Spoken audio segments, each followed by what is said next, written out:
amigos, ¿cómo están? Bienvenidos al canal. Hoy voy a compartirles un curso. Como saben, estamos impartiendo cursos. Este curso me apoyó el ingeniero Josué Chen de Newton Crops, perdón. Pero les voy a estar compartiendo. Tuvo un costo de 150 pesos. Estaré subiendo nuevo, lo pueden checar ahí en mis redes sociales. Y este se los voy a estar compartiendo una parte cada semana durante un mes. Si quieren tenerlo rápido, mándenme un mensaje y hacemos otra vez el curso para que lo tengan rápido.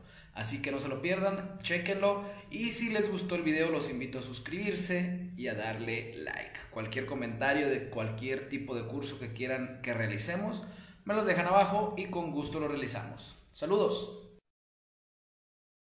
Buenas noches, vamos a dar inicio a esta capacitación. Me presento, soy el ingeniero Josué Nájera. Es un gusto impartir para ustedes esta plática del manejo del gusano cojollero. Les saludo desde el estado de Tabasco. Estamos aquí a sus órdenes. Este es mi correo y mi número personal por cualquier duda, comentario o algún inconveniente que tengan. Aquí estamos para servirles. Damos inicio. Comenzamos con su taxonomía. Es del filum Arthropoda, de la clase Insecta, del orden Lepidoptera, de la familia Noctuidae, del género Spodoptera, la especie es Spodoptera frugisperda. Los nombres en español son gusano cojollero del maíz. El nombre en inglés es el Farm Armyworm. Esta es una plaga número 1 en nuestras plantaciones de maíz. Las podemos encontrar en todos los estadios, desde la etapa de 3 hojas verdaderas hasta los 60, 120 días que termina el cultivo, las encontramos completamente. Su distribución mundial. El género Spodoptera está presente en todas las regiones agrícolas del mundo. Sin embargo, Spodoptera frugisperda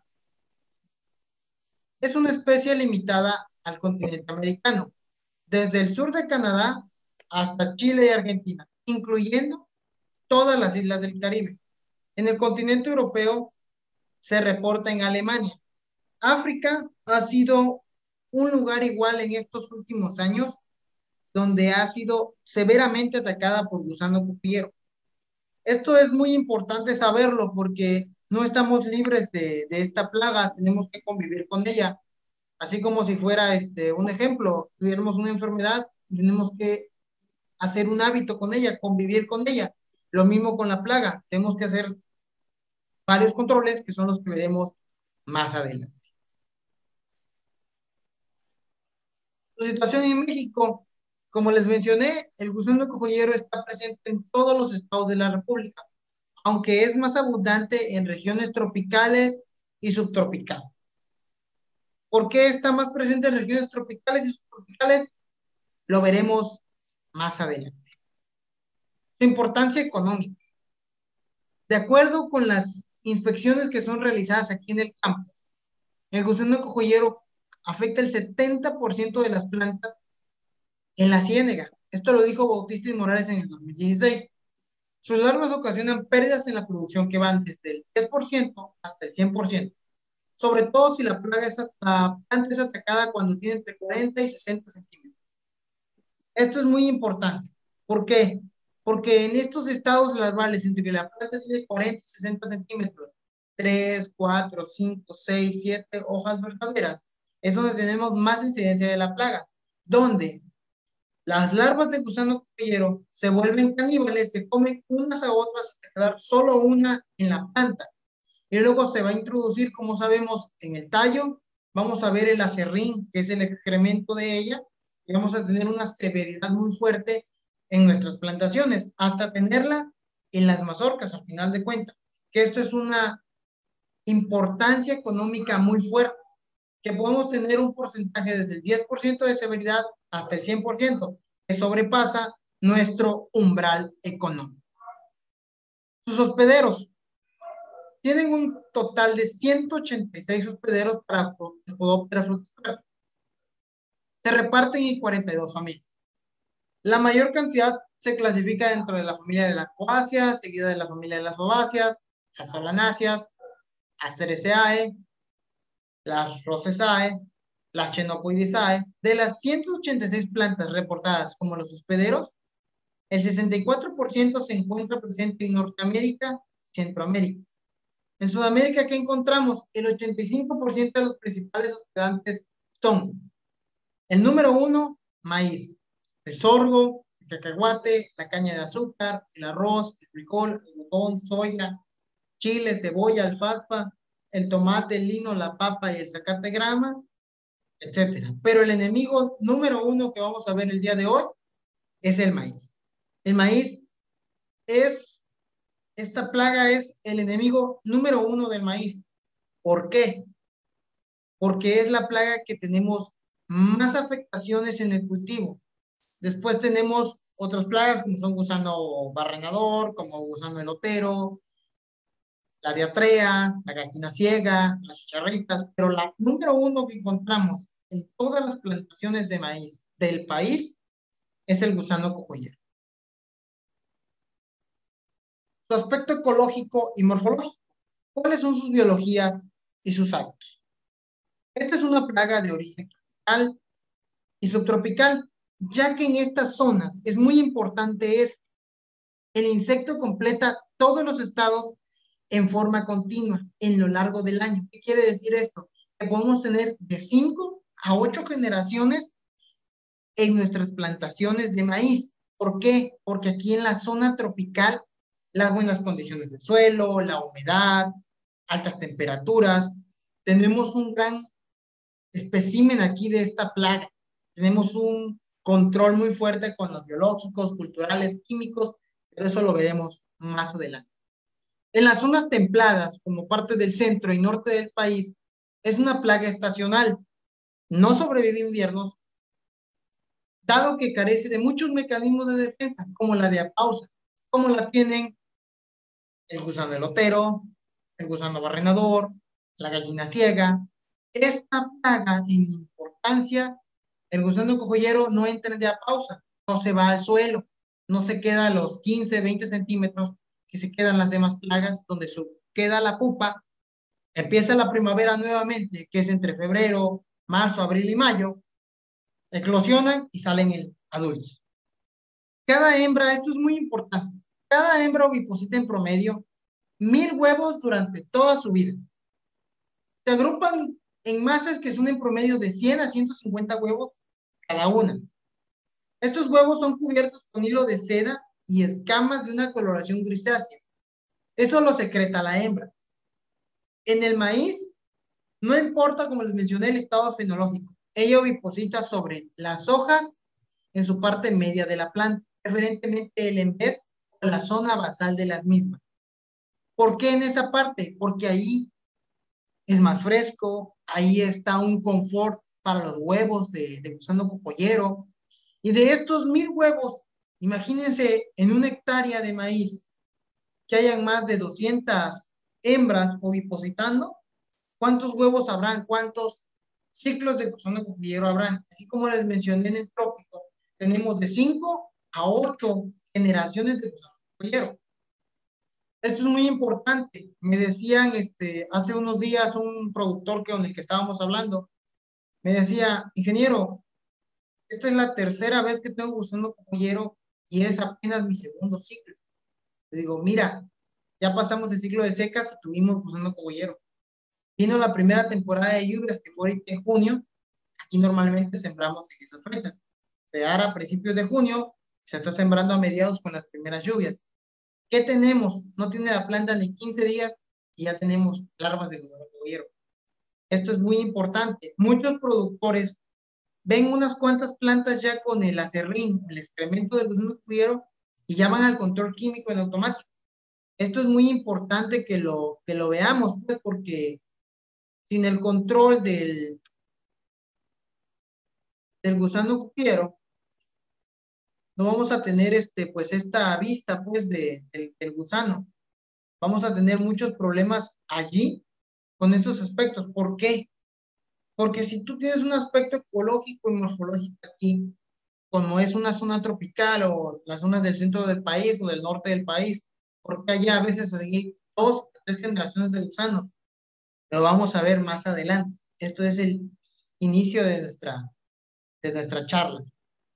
Aquí podemos ver, como les digo, los estados de la larva, la oruga neonata, el primer estadio, segundo, tercero, cuarto, quinto, hasta el sexto estadio, y los adultos. Aquí les puse un ejemplo de un entomopatógeno, cómo trabaja la toxina dentro del gusano y muere.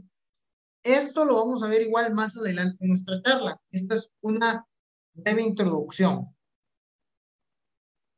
En nuestros monitoreos y muestreos, esto es muy importante tanto aquí en el trópico como zonas centrales del país o zonas del norte. El gusano joyero se realiza a través del muestreo de emergencia de las plantas. ¿Qué tenemos que hacer? Hay que detectar las primeras masas de huevo, como mencioné, en el envés de las hojas. O la presencia de estas larvas en los primeros 2 instares. ¿Cuántos debemos hacer estos muestreos? 2 veces por semana. Si yo veo que mi umbral económico ya sobrepasó más del 50%, tengo que hacerlo diario o semanal.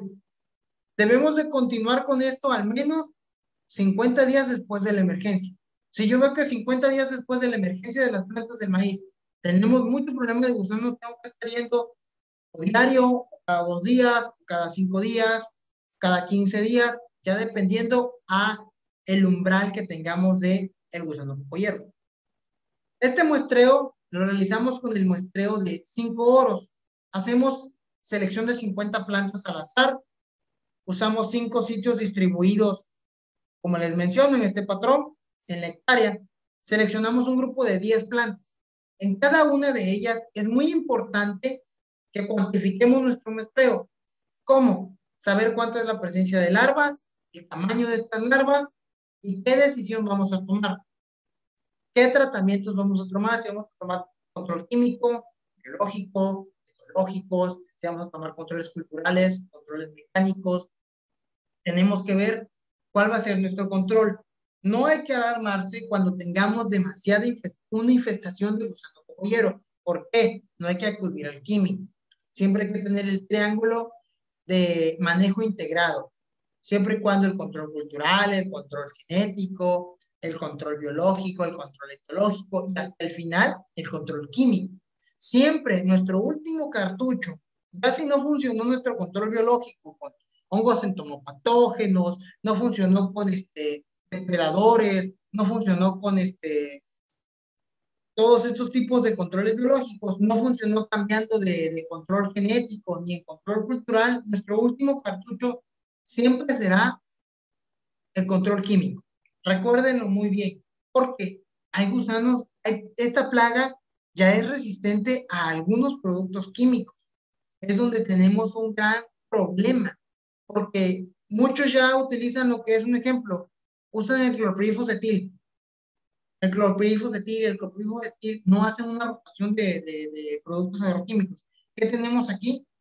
Tenemos una resistencia. Aplico un clorpirifosetil, no tengo ningún control con la plaga. Es más, no tenemos ningún problema con ella. Al contrario, ya el producto no hizo nada. Tenemos un gran problema aquí, una problemática que hemos visto durante mucho tiempo en la región. También lo hemos visto aquí en la zona del estado, que tenemos un gran problema con el gusano cocuyero en toda la etapa del maíz, no solo en etapa de emergencia, en etapa de reproducción, en la etapa de la floración, en la etapa del gilote, en la etapa ya de mazorcas, tenemos este problema. Gusano cocuyero no lo tenemos al 100% en un control. Hay que mantener siempre nuestro manejo integrado de plagas. Esto lo veremos igual, lo veremos más adelante. Como les digo, cuando detectemos el 5% de masas en huevos, cuando entre el 10 y 20% de las plantas que son revisadas tengan las larvas, hay que pensar en qué control vamos a trabajar. Yo voy a trabajar para el siguiente ciclo en un control de rotación de cultivos, o voy a hacer una asociación entre frijol y maíz, o voy a meter un forrajero, voy a meter centrosemas, voy a meter cacahuatillos, voy a meter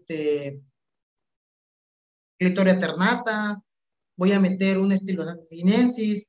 ¿Qué es lo que voy a hacer? O voy a trabajar con cultivos trampa para que la plaga vaya hacia el cultivo trampa y no quede en el maíz.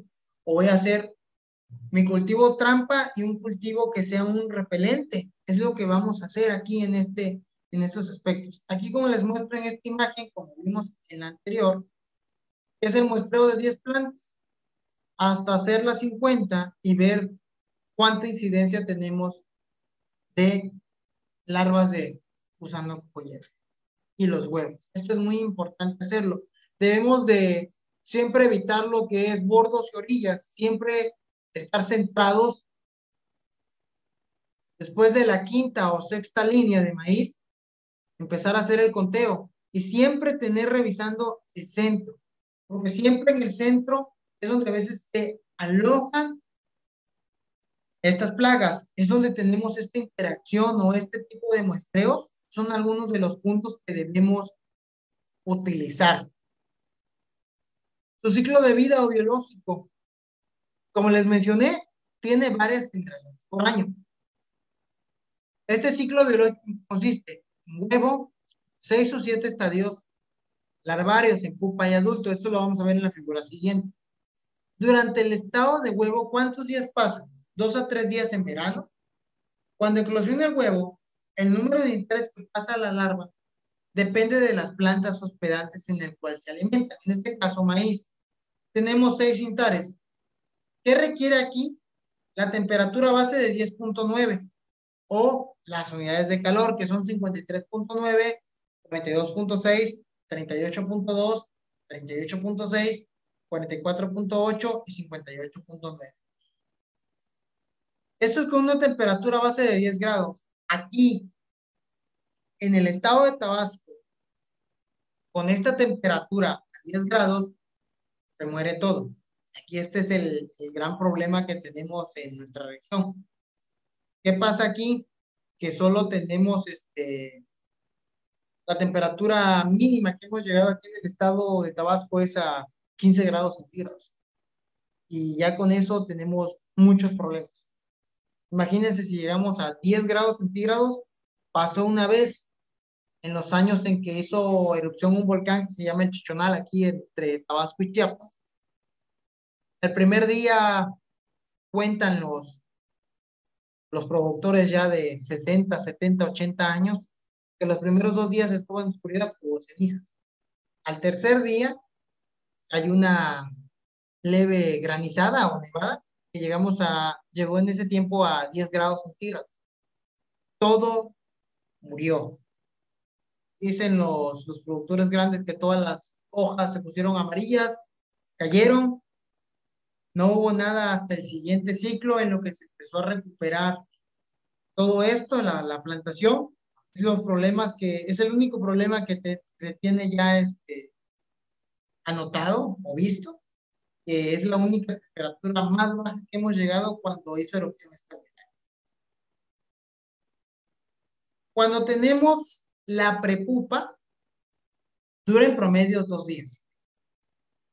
Para pupar, ellas se entierran en el suelo, donde forman la cámara pupal, donde permanecen 10 o 15 días aproximadamente. Aquí, como les mencioné anteriormente, ellas no tienen lo que es el método de diapausa, que se pueden mantener todo el invierno debajo del suelo y empieza la primavera y pueden eclosionar. La profundidad de la pupación depende de muchos factores, como la textura del suelo, la humedad y la temperatura del suelo. Estos tres factores son muy importantes. Si tenemos un suelo, aquí en la región, un ejemplo, tenemos suelos pesados, que son suelos vertisoles, que son barrosos. En temporada de lluvia esto se hace como un chicle, una pasta, este tipo de suelos. Estas larvas no sobreviven mucho en este tipo de suelos. Ellas buscan un suelo rico en materia orgánica. Hay productores que han estado trabajando en lo que es con compostas, vermicomposta, humus de lombriz, han estado trabajando con lo que es gallinaza para controles en fertilización. Allí es donde tenemos el hospedante de pupas de gusano cogollero, de gallinas ciegas, etc. Este ciclo de vida del gusano cogollero dura 40 días en verano.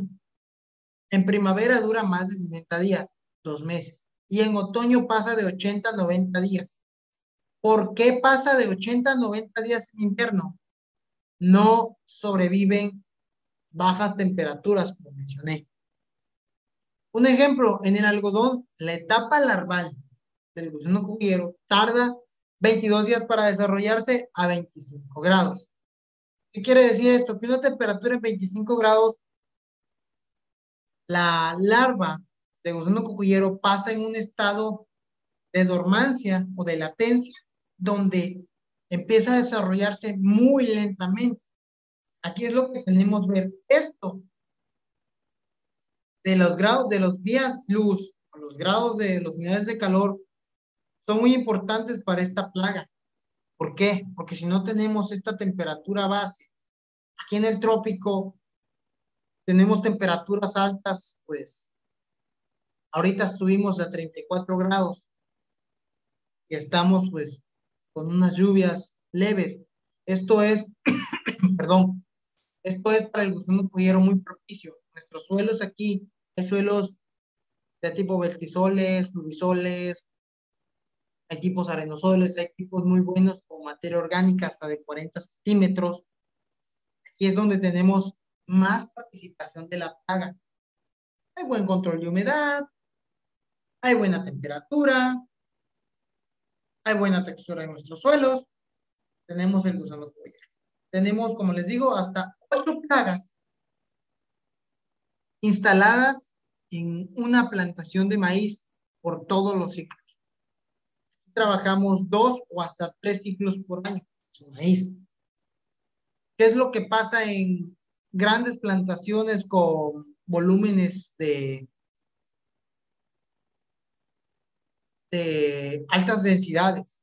Aquí es donde tenemos que mantener el control, como les mencioné, el de 5 de oros, o mantener trampas, el control etológico, o mantener un control biológico, liberar parasitoides, o utilizar productos en hongos entomopatógenos, Beauveria bassiana, Metarrhizosis colae, Bacillus thuringiensis, Bacillus spp. Tenemos que ver qué control vamos a mantener para que nuestra planta siga en pie, siga puesta nuestra plantación. Es algo que pues debemos de supervisar siempre, como les mencioné, ir una vez diario o una vez a la semana o cada 2 semanas.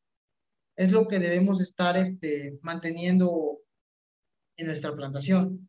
Si mantenemos trampas, igual hay que darle una visita cada semana, cada 15 días, hay que checar si es trampa con feromonas, cómo voy a trabajar con las trampas con feromonas, si van a tener agua, melaza, jabón, qué es lo que le vamos a estar aplicando a nuestra trampa con feromonas, si es una trampa pegajosa, igual, si es una trampa tipo cono, si es una trampa tipo delta, si es una trampa de tipo garrafa.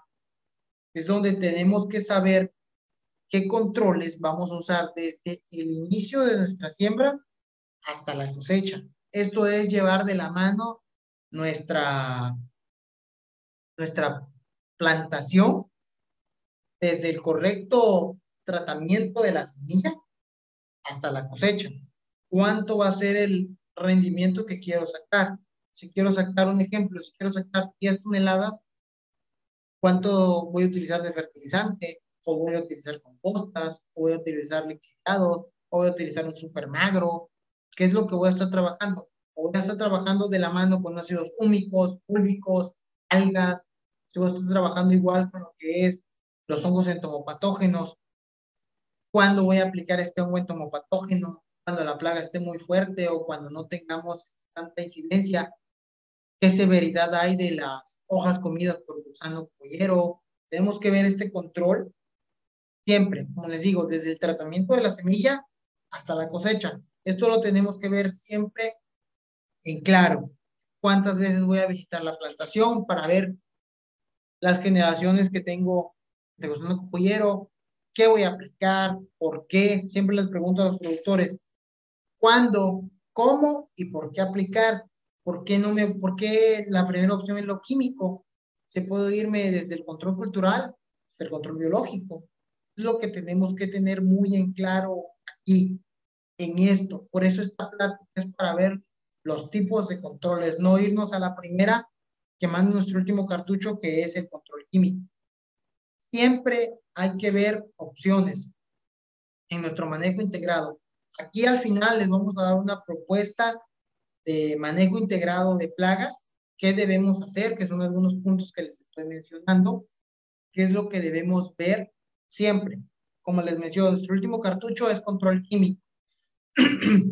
Siempre hay que mantener el control desde el cultural, el genético, el mecánico, el biológico, el etológico. Siempre hay que ver este tipo de controles.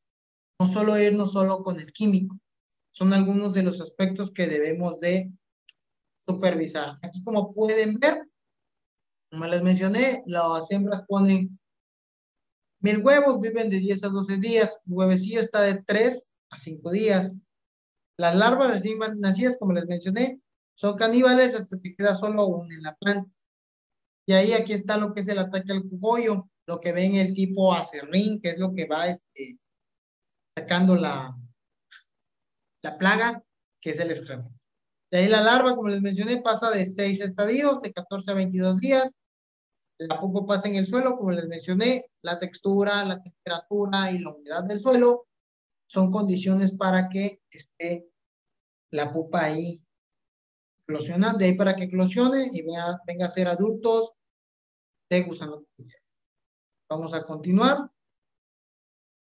Nuestras descripciones morfológicas, como les mencioné, el huevo es un huevo esférico, es blanquecino, está estriado, mide alrededor de 0.4 milímetros de diámetro, perdón,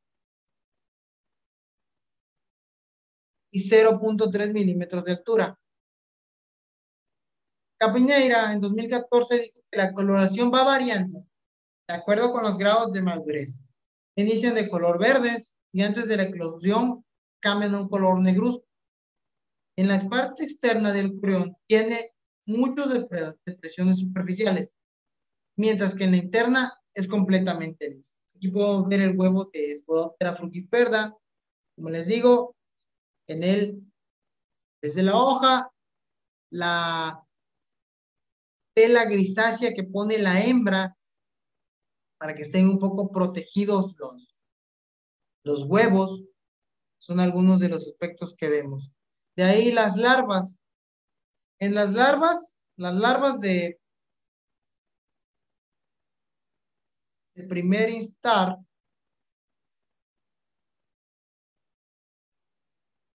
las larvas de primer instar son de un color blanquecino a color amarillo.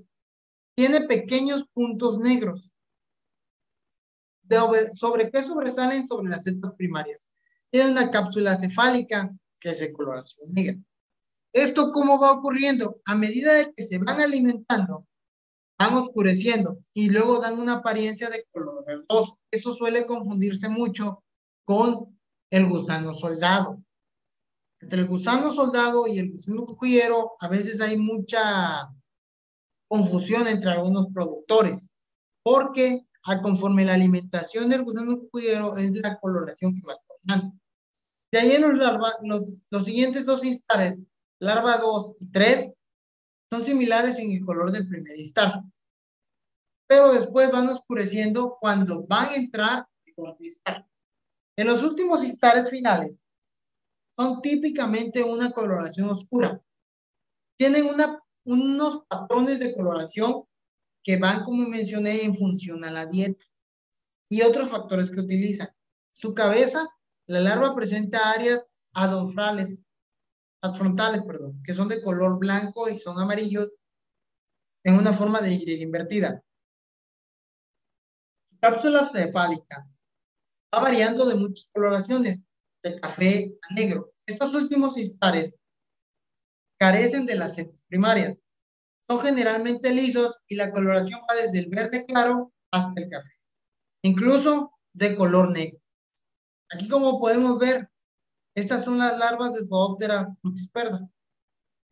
El segmento 8, con las 4 setas características y la cápsula cefálica.